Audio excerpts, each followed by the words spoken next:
So, recently, the Trombone Champ modding community hosted Turdfest 2025, quote, a charting competition where we'd like to see the most creative, bone-bustingly hilarious and/or bullshit charts that the community has ever conceived of.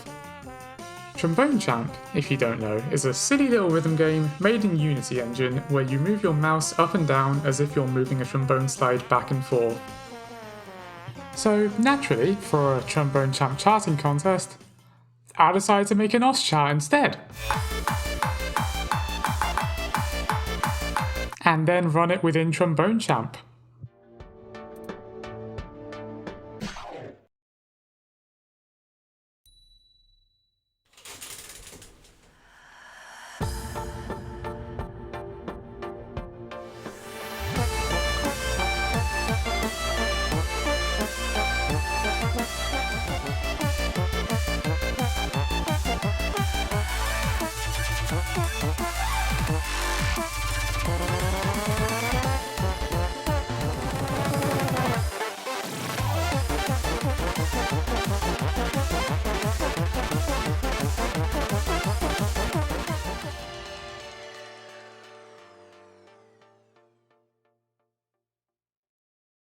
You know, as you do.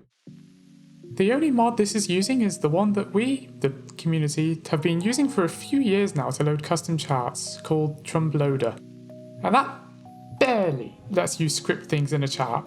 Sure, you can have objects follow your mouse cursor, kick off a few animations, but nothing to keep track of a score, let alone implement a whole different rhythm game. Right?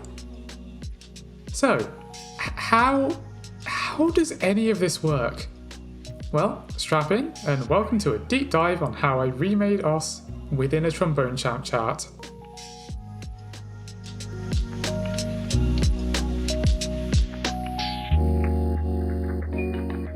Every chart in Trombone Champ has a background behind it. This is a base game chart, Trombone Skies, and as you'd probably guess, the flying trombone here, the scrolling stars, and the folding confetti are all part of this chart's background. When making custom charts, TrombLoader gives you a few options for what kind of background you can use. If you just want a static background, throw in a PNG image with your chart. Want something with more motion? Add an MP4 to play a video behind the game. Want even more than that? Well, you can even create a whole scene in the Unity editor and throw in a Unity asset bundle alongside your chart. We tend to call these Trom backgrounds. Backgrounds are the only way you can include custom graphics with a chart, unless you count drawing lines with the notes as well. Now, you might be thinking, that's not a background. Isn't Trombone Champ's UI supposed to be here? Well, when using Trom backgrounds, you get to place as many cameras as you'd like in your scene, and you get to decide in which order they get rendered, including mixing rendering order with cameras in the base game. Every camera in Unity has a depth property. Trombone Champ's UI is rendered on a camera with a depth of 99, so all I need to do is have my game visible through a camera with a depth of 100 or even more, and it appears on top of Trombone Champ's UI. The UI still exists, you just can't see it anymore. Now, there's just one more thing with using Trom backgrounds, or asset bundles. They can't contain any code. See? It says right here on Unity's own website. You're meant to use them for models and textures and stuff that the game would know what to do with. It's how VR chat can get away with so much flexibility on avatars without letting anyone join a server and mine Bitcoin on your computer. Except, this is wrong. Kind of. It's true that asset bundles can't contain any code that runs on your CPU, where you usually drive gameplay. However, they can contain materials, assets that define how objects look. Unity provides a few bases, or shaders, you can create materials from. For example, standard and unlit. But if you want a more custom look, such as a hologram here, you can write your own shader. And a shader is just code that runs on your GPU. This whole chart runs on your graphics card.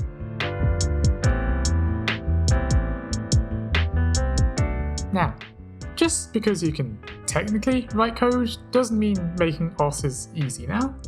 Let's say you want to replicate this image. You'd probably go, oh, that's simple. Just draw a circle centered here that's this big in white, and then draw another circle centered here, a bit smaller, that's red now. When writing code for the CPU, this is how you generally draw things. You draw an entire shape, and then when that's done, draw another entire shape. Even things you might think of as the GPU's job still end up being coordinated from the CPU. When I'm playing OS here, sure, it's using the GPU to draw stuff, but it's CPU code that's telling the GPU what to draw, like what the positions of all these circles are each frame, how big they should be, etc. CPUs are really good at executing instructions like this. They're incredibly fast, and they have lots of tricks such as branch prediction to make code go even faster, but they aren't very good at doing a lot of work in parallel. Let's look at my own system specs for an example. My CPU here runs at 4.7 GHz and has 16 cores. For comparison, let's look at my GPU. Now, clock speeds can't really be easily compared like this, but I think you get the idea that with my GPU clocked at 2.4 GHz, it's slower than my CPU. Where GPUs make up for that though, is with the sheer amount of work they can do in parallel. Mine here has 6 times 8 times 4 times 16. I have 3072 wavefronts on my GPU, which is kind of the equivalent of a CPU core. Oh, and even within a wave, GPUs can still work on code in parallel, up to 32 or 64 times over, depending on which GPU you have and how intensive the code you're running is. So, sure, while you could have a single wave on your GPU draw some shapes one by one, much like our CPU example, that would be wildly inefficient. Not to mention, I don't think I could do that anyway from just an asset bundle. I can't manually control the GPU. I just have to let Unity do it and have Unity draw objects with my own materials to run my GPU code.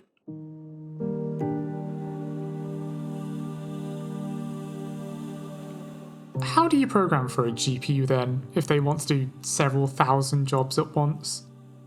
Let's take this sphere, and yes, it is a sphere. Once your GPU has figured out where in space the sphere is, it's going to want to figure out how to colour it in. To do this, it's going to run a little program called a shader a few thousand times, once for each pixel. So, let's write a small shader here. Whenever my GPU asks for the colour of a pixel, I'm going to return it 4 floats, where a float is just a number that can have a decimal point. I want the pixel to be fully red, have no green, and be fully blue, and be fully opaque. My GPU runs this over all pixels in the sphere, so every pixel ends up becoming magenta. Simple enough, right? Let's get a bit more fancy. Let's say I want to introduce a light here, pointing this direction. For every point on the sphere, we can take a vector that points out from the surface and compare it to the opposite of the light direction using the dot product. If those two vectors are similar, then we can figure a lot of light would be hitting that point on the sphere, and the dot product would give us a value near 1. As we go around the sphere, our two vectors become less and less similar, so the amount of light that hits these points in the sphere would become less and less. Eventually, we get a value of -1 if our two vectors point in opposite directions. I'm going to call this value light intensity.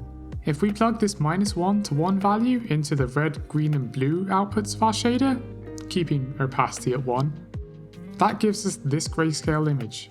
And now we can tell that we're looking at a sphere, not just a flat circle. Technically, we have negative red, green and blue values around the dark side of the sphere, but here that doesn't matter. So, that's nifty for colouring in shapes, but again, I still have the issue that I can't control what shapes the CPU is telling the GPU to draw. At least, not using code. What I end up doing is covering the entire screen with one big rectangle, effectively as a canvas, and then using a shader to paint my own shapes onto it. Circles, lines, numbers, etc. See? Here's how it looks in Unity. One giant plane that the camera is always looking at.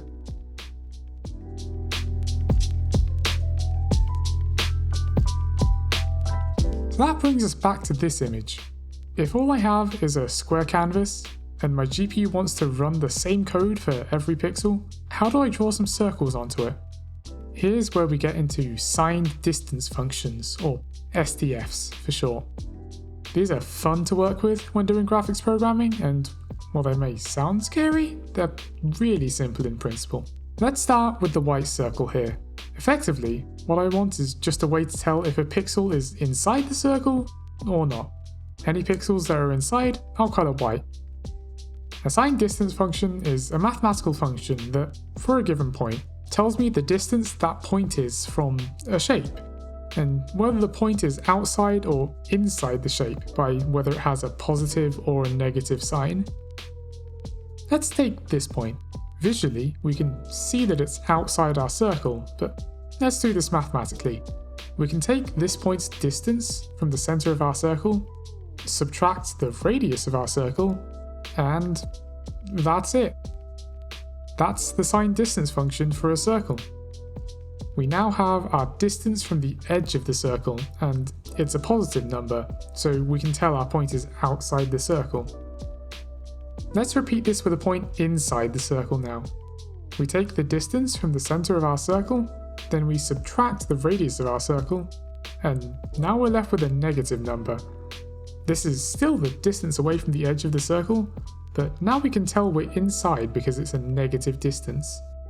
Let's write down this function in code. I'm going to name it SDF circle. As inputs, it's going to take the XY coordinates of the point we're looking at, as well as the center and radius of the circle. And it's going to output a single number, or float. Whenever I ask this function for how far away a point is from a circle, it's going to return me that same thing. The distance the point is from the center of the circle, minus the radius of the circle.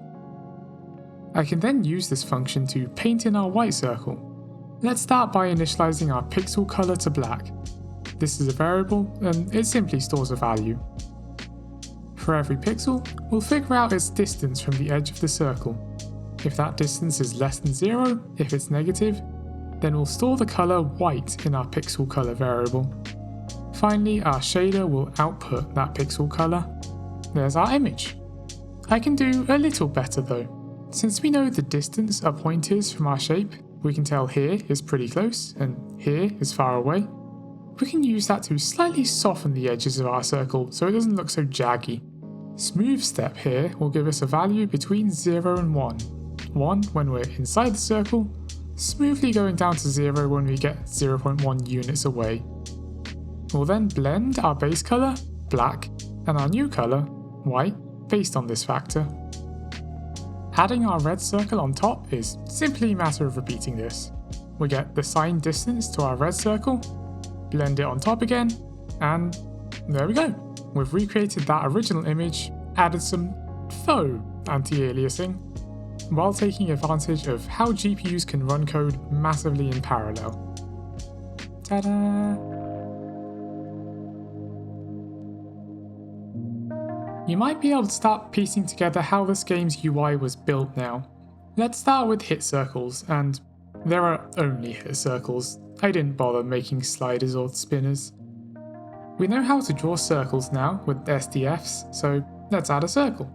We can give it a slight gradient, varying its opacity based on the distance to the circle center. Adding an outline is just adding another circle, where we cut out the middle using, you guessed it, another circle. Approach circles are just the same as that, and we do the same again for this ring, just for a little flair. Now, there's SDFs for all kinds of shapes. Inigo Quidders has a great list of them I quickly scrolled by earlier, but the only other two SDFs I use here are the ones for line segments and for boxes. Line segments are used to draw follow lines between the hit circles, as well as the song progress bar at the bottom of the screen. As for boxes, most boxes on screen, like on this offset bar, are done very simply. Every pixel with XY coordinates between the bottom left and the top right of this box get coloured in. No SDFs needed. The only place I use the box SDF is to draw the frame here on the results screen. Why? I just wanted rounded corners. Rounding corners of a shape generated by an SDF is really simple. You just take whatever distance value you get from the function and subtract a value from it. This makes it bigger, but also rounds everything a bit.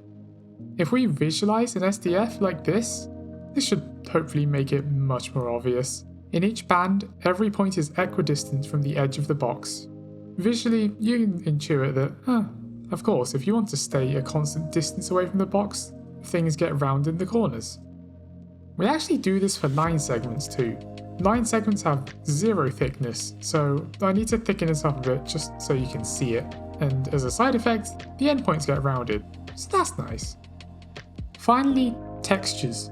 All the text on screen, the grade at the end, the judgments that appear when you suck, are just textures. And these work pretty similarly to our simple non-SDF boxes. You just take pixels with coordinates in a box, rescale those coordinates onto some texture, and then blend that texture on top. Oh, and there's the cursor too, but we've gone over circle SDFs enough times already. That does beg the question though, how does our shader get input?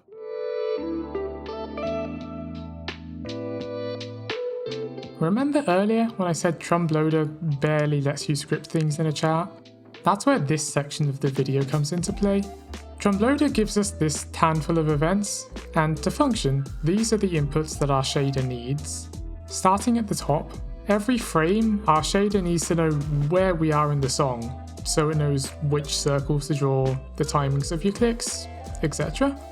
Effectively, I just want to animate a number that starts at 0 and just steadily goes up 1 for each second. So, let's use a Unity animation. I'll tell TrombLoader to start playing our animation at beat 0, and then that animation will drive our song time input on our shader. It's not perfect for a rhythm game, we're not synchronizing our time against the music, and it's never going to be exactly right, but it's good enough for what we can do. Next up, tooting. We need to know when you're clicking or pressing down a key. This might sound really simple, and it kind of is, but not in a way that might be obvious. TrombLoader has 2 input start and end events here, but you can't hook these directly to shader inputs. It's time for more animations.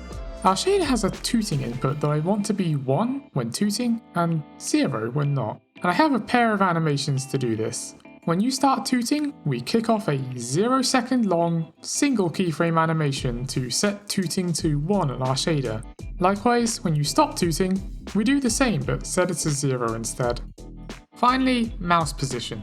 TrombLoader lets me use the X, Y, and Z coordinates of the mouse to modify something. Z is always 0. I can't just hook it up to the shader directly, as I mentioned, and I can't just trigger an animation because how would I feed the mouse coordinates through an animation? There's not much you can really do with an XYZ vector beyond setting an object's position, rotation, or scale, but it turns out that's all we really need. In addition to the song time and tooting inputs we have, Unity has a handful of built-in inputs that every shader gets, and one of these, Unity Object to World, is a transform matrix that describes the position, rotation, and scale of an object. When working with 3D graphics, you usually have a few different coordinate spaces to keep track of. In the top right, you can see the position of the vertex I have selected, and every object keeps track of where its vertices are relative to that object's origin point, which, here in Blender, is the little orange dot in the middle of the cube. If I were to move this cube a bit, give it a rotation, and then I inspect the vertices again, Blender still says they're in the same position in local space, but they've changed in global space now. The Unity Object to World matrix is just a way to go from local space to global space, or what Unity calls object space to world space. Any local point on the shape, you can multiply by this matrix and it'll give you the same point in world space. If we hook up TrombLoader to set the position of the plane our game is rendered on, Unity will generate a transform matrix describing that, and feed it through to our shader. Note how as I move my mouse around in the game view, you can see our plane moving around too in the scene view. This is absolutely a hack, but I couldn't see a better way to do it, and this works. From our shader, we can then extract the XY translation components of that matrix, and there's our mouse position.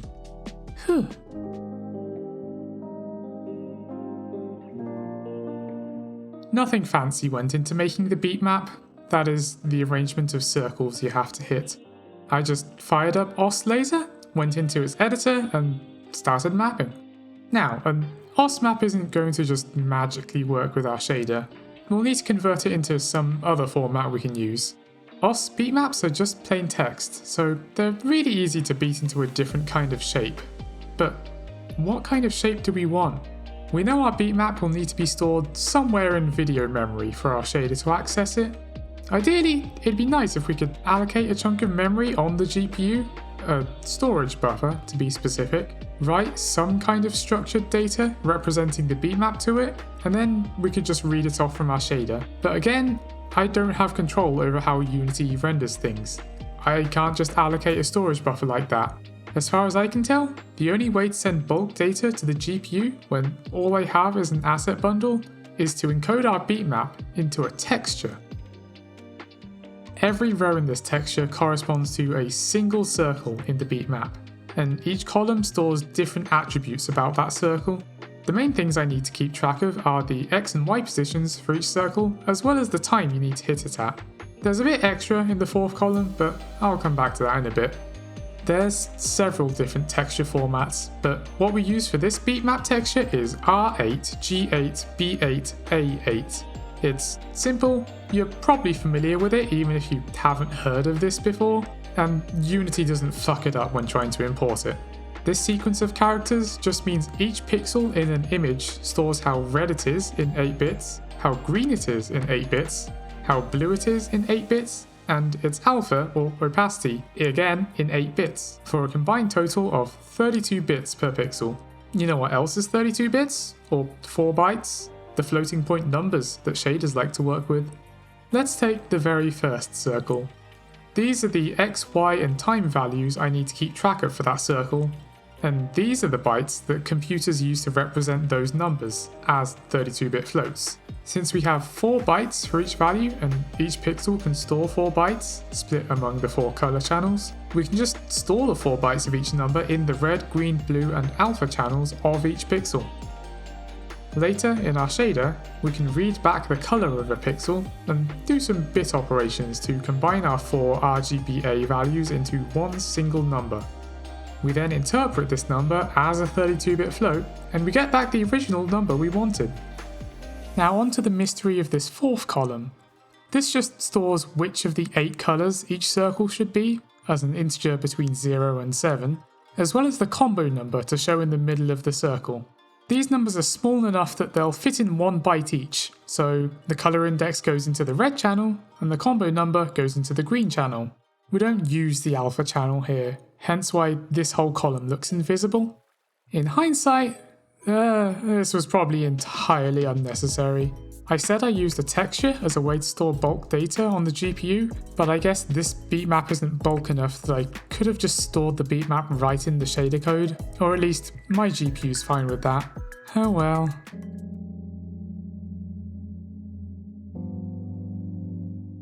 So far, I've talked a lot about how we draw the game on screen, but there's still one big missing puzzle piece of this game: memory. If a shader is used to paint pixels on the screen, how does it keep track of things from frame to frame? Well, first, let's talk about what we want our game to do each frame. Every frame, our game goes through 2 phases: update, then display. I've talked a lot about the display phase in this video so far, how we have a shader that shows circles and text and whatnot to the player, and how this is all applied to a plane that covers the whole screen and rendered through a camera that shows above Trombone Champ's UI. Before we display our game to the player though, we want to update it, and by update, I mean run game logic such as detecting circle clicks, modifying your score or your accuracy or your combo count, etc. This is all done with a second shader, and we want the GPU to run our update shader before it runs the display shader every frame. So to do this, our update shader is applied to another plane that you never get to see, and we render that plane through another camera with a depth less than our display camera, and this causes Unity to execute our update shader before Unity runs our display shader. But what exactly is our update shader doing? Shaders tend to be stateless, they don't remember anything between frames, and yet we can keep track of things like your score, accuracy, combo, how many circles you hit or missed, among other things. We know that fragment shaders can take some inputs, do some computation for every pixel it wants to draw, and spit out what colour each pixel should be. But how does that give us the ability to store things between frames? Well, we're gonna need to take a detour into how computer memory works. Memory, at its very basics, is just a sequence of bytes. Software can decide how it wants to divvy up those bytes. So, for example, I could decide to store your current combo in these bytes in memory, how many times you missed in these bytes, the index of the circle you're supposed to hit next in these bytes, and so on. The way you refer to these locations in memory is via a memory address. We know our combo value is stored in bytes 8, 9, 10, and 11 in memory, so we can take the first address of that, 8, and use that to refer to our combo number in code, so that we can read from and write to it. If you've ever worked with assembly code before, or to a somewhat lesser extent C or C++, this is the kind of stuff you have to be thinking about all the time. Video memory works like this too, but I can't just directly poke at whatever bytes I want to from a shader. The only way I can output a value from a fragment shader and write into video memory is when outputting what color a pixel should be. So if I can get a shader to output colors to a texture, like a render target that our update camera renders to, and a shader can take a texture as input, as we've seen earlier with drawing text and numbers to the screen, could I just use a texture as memory for our game? Well, yes. Every frame, our update shader takes in the current state of the game as a texture, reads it, maybe modifies some stuff here and there, increasing your combo for example, and outputs a new texture to represent the new state of our game. That texture then goes to our display shader, which uses it to figure out which circles to draw, what numbers to show for your score and your combo, etc. On the next frame, our update shader takes in that new texture and repeats that whole process. That's how we persist data between frames on the GPU. Now that we're using a texture as memory though, we no longer have just a one-dimensional sequence of bytes where we can decide where we store arbitrary data. I mean, under the hood, yeah, that's still how it works, but in shader code, well, now we have a grid of pixel coordinates that store numbers in their color channels, which brings us back to the topic of texture formats. The format of our render target texture is gonna dictate what kind of values we can even store in each pixel.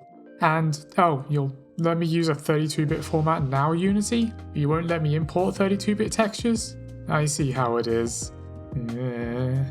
Anyway, here I use R32, G32, B32, A32 float. That's a mouthful. The first part of that means pretty much the same as before. Every pixel in our texture stores red, green, blue, and alpha values in 32 bits each. The float here means we can store real numbers, 32-bit floats, in each color channel, instead of using 32-bit integers. Usually, you'd use value 0 to represent no red, no green, no blue, or no alpha, up to 1 for full red, green, blue, or alpha, but there's nothing stopping us from using numbers outside of the 0 to 1 range. We can pretty much store whatever 4 numbers we want in each pixel. This pixel here, it's keeping track of your various scores. The red channel stores your current score, and the green and blue are used to track your accuracy. These values are all way above 1, hence why this pixel looks white. This other pixel, it's keeping track of how many 300s, 100s, 50s and misses you've got in its red, green, blue and alpha channels respectively. These pixels here are all keeping track of the last 8 judgments you got. See, as I run this in Unity, you can see it scrolls through all these pixels for every circle that occurs. And yes, debugging this did involve me just staring at this texture here, trying to make sense of it. Every time you hit or miss a circle, one of these pixels keeps track of the XY position of that circle in its red and green channels, the time you hit or missed it at in blue, as well as your timing error in alpha. I use this to draw all of the hit error markers at the bottom of the screen here, as well as the 150 or missed textures at the circles. Now, if you'll recall, shaders run the same code over every pixel in a shape. I'm not going to bore you with all the details of what goes on here, but since I want to store completely different values in different pixels, this shader basically begins with a giant if statement. If your pixel coordinate is here, then run all this logic to update it. Otherwise, if your pixel coordinate is here, run this logic instead, etc, etc.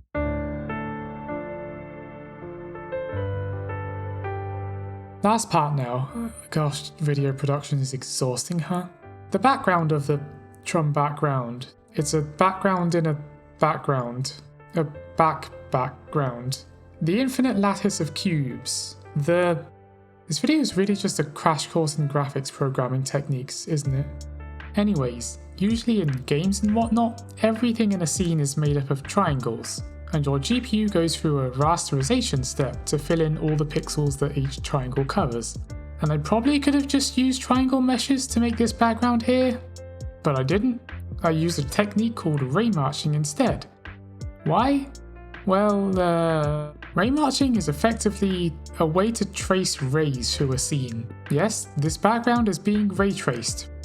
Kind of. I don't go all the way with simulating light and whatnot, but I do enough to figure out how to draw all this. To start though, let's pretend we did have lighting and talk about how ray tracing even works typically. This will sound like science class for a bit, but bear with me. We know light sources emit photons, which we can model here as rays. When these photons, or rays, hit an object, some of the light gets absorbed, but some of it bounces off. Most objects in our world have a pretty rough surface at the microscopic level, which causes our light to bounce in unpredictable directions. Some of this light ends up in our eyes or in our camera here, and that's how we can perceive these objects. If you want to ray trace though, doesn't this seem wildly inefficient? If we were to trace rays starting from light sources, most of these rays wouldn't even end up hitting the camera and would just go to waste. What ray tracers do instead is simulate light in reverse. We start at the camera and shoot out rays into the scene from there. That way, we know none of our rays will go to waste. We simulate the same light bouncing mechanics, and some of those rays end up hitting light sources, so we know these parts of the object are illuminated. Repeat this a whole bunch of times for each pixel, and you eventually converge on a smooth enough image. Now, as I mentioned, I don't do full-on ray tracing here, but I do start to do it. Every pixel on screen shoots out a ray from the camera to the scene, and that's as far as I go with ray tracing. I then colour each pixel based on the length of that ray. Rays that hit closer to the camera are coloured more pink, whereas longer, further out rays are coloured more black for a nice little fog effect. But what's involved in even shooting out these rays? Where does the ray marching part of this all come in? Well, there are several ways you can ray march, but the method I use here is sphere tracing. And it's time to bring back our friend, the signed distance functions, because they exist in 3D too. As a reminder, an SDF can tell you how far away a point is from a shape, and whether that point is inside or outside the shape. Let's say I want to trace this ray through our scene. How do I tell how far it should go until it hits geometry? Well, starting at the camera, we'll use a signed distance function to tell us how far away that camera is from any geometry in the scene. We'll then march our ray forwards by that distance. Since we had to march a long distance, we know that we're not touching any geometry yet, so we'll repeat this whole process. Our SDF tells us the distance this new point is from any geometry, and we'll march our ray forwards again. Since we had to march a long distance again, we know we're still not touching any geometry, so we do it all over again, and again, and again, and again, and again, and again.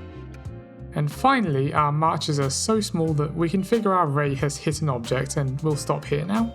So that's all nice and well for drawing a shape, or a few shapes, but I want infinite shapes, and I can't just have infinite code to define them all. This is pretty simple to do.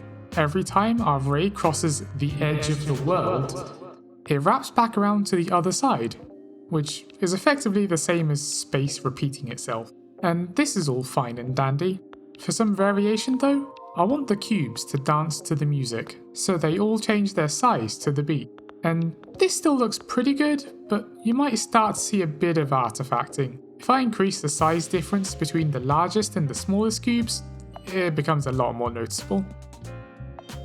let's go back to visualizing these bands again. If we look at a point on this band, it's effectively telling us that the geometry is this far away. Same with this point, or any other points. If we repeat this square of space now, everything still works out just fine. This point in our original space tells us we're this far away from the nearest square, and this point in our parallel universe works the same as well. When we start altering the size of each copy though, things start to break down. It still mostly works, but if I were to take this point for example, our nearest distance ends up clipping through a square now. This point thinks its nearest square is this one, so it gives me the distance to that square, but the nearest square is actually this one. This is what's causing the artifacting in our background, and there is a way to deal with it. Again, Inigo Quillis has an article about this, and it's fantastic, but it is a heavy performance hit. I'd have to do 8 times the calculations each frame, so I felt the minor artifacting was good enough.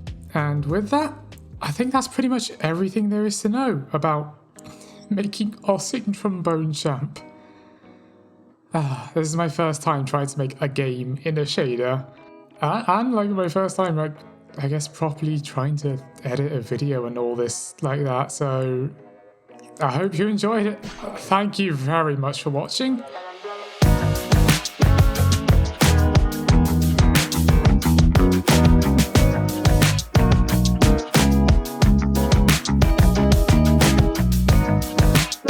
I'll see you next. I don't know if there'll be a next time. I don't know if I'm gonna what I do.